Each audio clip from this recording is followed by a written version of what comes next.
Pemirsa, saya Medina kembali menjumpai Anda tentunya lewat Trendsetter, program infotainment yang paling hangat, orisinil dan terpercaya, Hotshot. Bukan Hotshot jika tanpa berita terhangat. Untuk itu jangan kemana-mana pemirsa, tetap saksikan Hotshot selama 1 jam ke depan, sebab Hotshot selalu menguak sisi lain di balik berita dan fenomena.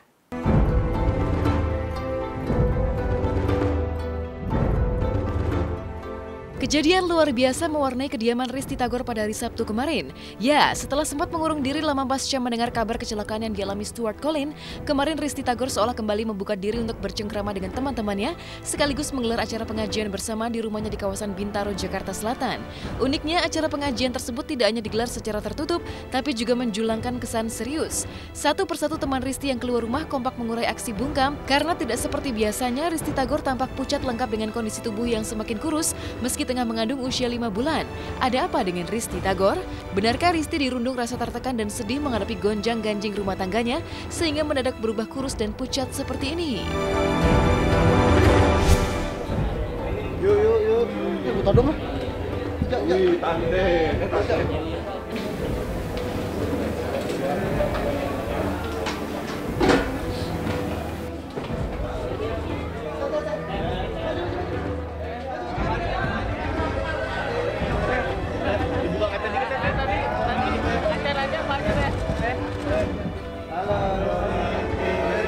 Tahan Risty, tahan.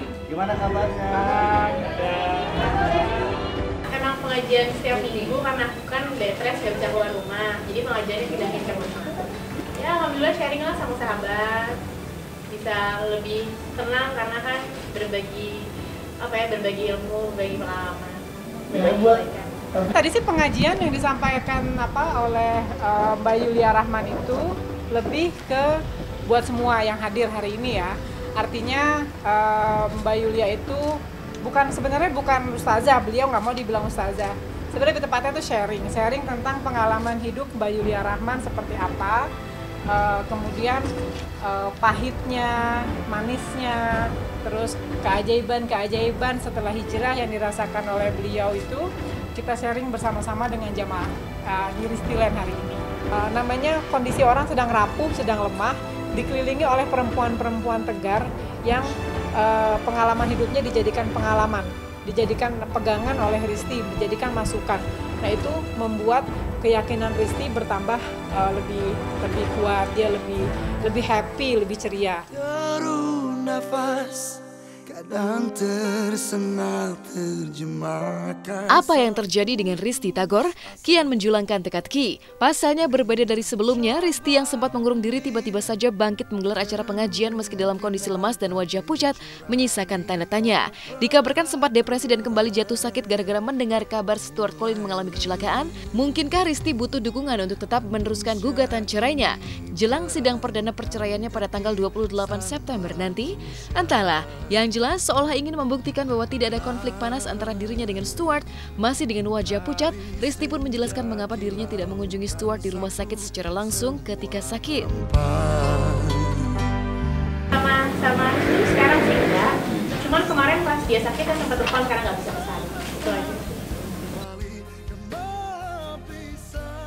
Risty hanya menghubungi Stu pada saat setelah kecelakaan, hanya menanyakan keadaannya gimana, terus ya semoga cepat sembuh itu. Komunikasi itu udah terakhir nggak? Dibandingkan yang awal-awal, kondisi Risty tidak seceria sekarang ya. Mungkin sekarang Risty sudah lebih ikhlas, lebih pasrah ya. Artinya jalanin aja lah apa yang harus dijalanin. Tapi kalau Risty sudah mulai ada stres sedikit, ada pikiran, nanti dia akan merasakan kram perut. Dan itu bikin beraktivitasnya tuh agak-agak susah. Makanya Risty berusaha untuk rileks demi bayinya. Uniknya berbanding terbalik dengan Risty Tagor yang berusaha menenangkan diri dengan menggelar acara pengajian jelang sidang perdana gugatan perceraiannya, Stuart Collin yang digugat justru semakin rapat menutup diri dari mata publik. Bahkan jajaran keluarga Stuart pun konon diwanti-wanti untuk tidak memberitahukan di mana Stuart kini berada.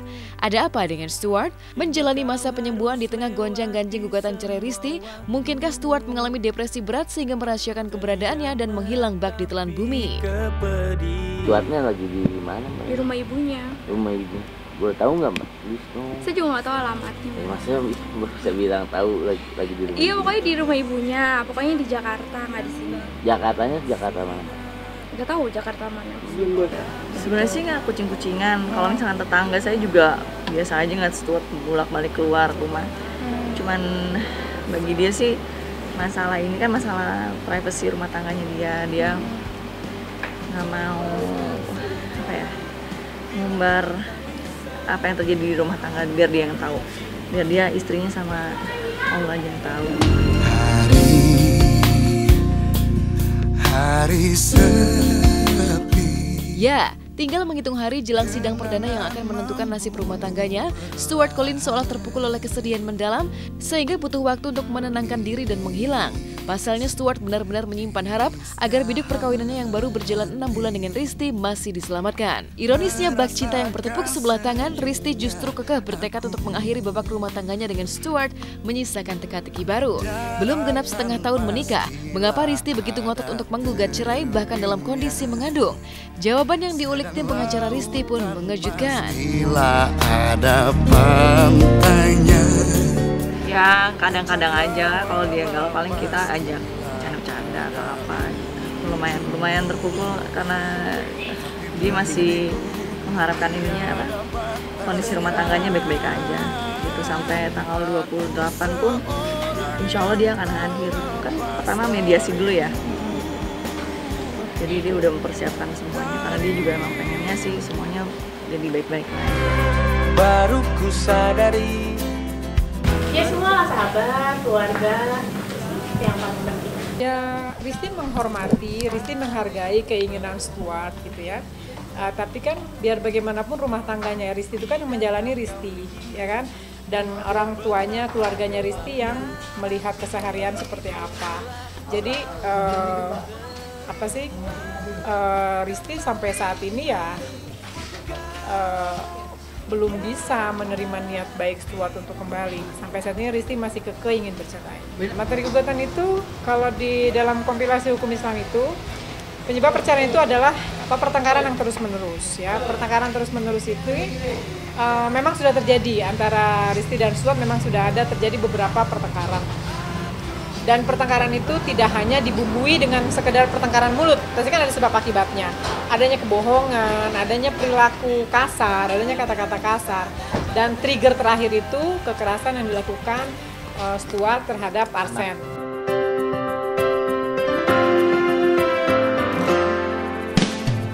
Benarkah Risti Tagor telah menjadi korban kekerasan dalam rumah tangga alias KDRT meski dalam kondisi hamil sehingga nekat memilih kekeh untuk bercerai dari Stuart Collins? Sebuah teka-teki yang mencuatkan misteri baru. Pasalnya baik dari pihak Stuart apalagi tim pengacara Risti sama-sama tak sanggup memberikan jawaban tegas ya atau tidak. Yang jelas, lewat kuasa hukumnya Risti Tagor tidak mau menuntut apapun kecuali perpisahan dan menyerahkan masalah KDRT pada Allah Subhanahu wa taala yang Maha Adil untuk membalas. Karena sejatinya Sang Halik Maha tepat perhitungan dan balasannya. Oh itu saya no komen. Itu udah masuk jalur rumah tangganya, jadi saya nggak bisa komentar itu. Risti hanya meminta kami tim kuasa hukum untuk mengajukan gugatan cerai dan tidak untuk KDRT. Risti nggak mau ribet, nggak mau aneh-aneh ya. Dia hanya ingin bercerai ya sudah. Kalau untuk KDRT ya sudah biarkan itu mah Allah aja yang membalas gimana. Nggak ada yang tahu finalnya gimana, jadi serahin sama Allah aja. Jadi yang pasti sekarang minta yang terbaik, yang paling baik menurut Allah aja. Semuanya dari Allah, doain aja ya. Iya. Tidakkah kau sadari apa yang telah terjadi? Kau dan aku terluka. Hari Raya Idul Adha kian menghitung hari. Saudara selebriti seperti Prilly Latuconsina mulai sibuk memilih hewan kurban. Dan kali ini, pilihan Prilly jatuh pada hewan kurban berupa sapi. Sukses mendulang rupiah hingga mengembangkan sayap bisnis. Benarkah Prilly memilih hewan kurban sapi dengan harga selangit hingga puluhan juta rupiah? Memilih sendiri hewan kurbannya, benarkah ada insiden yang membuat Prilly terkejut? Simak berita lengkapnya setelah jeda pariwara berikut ini.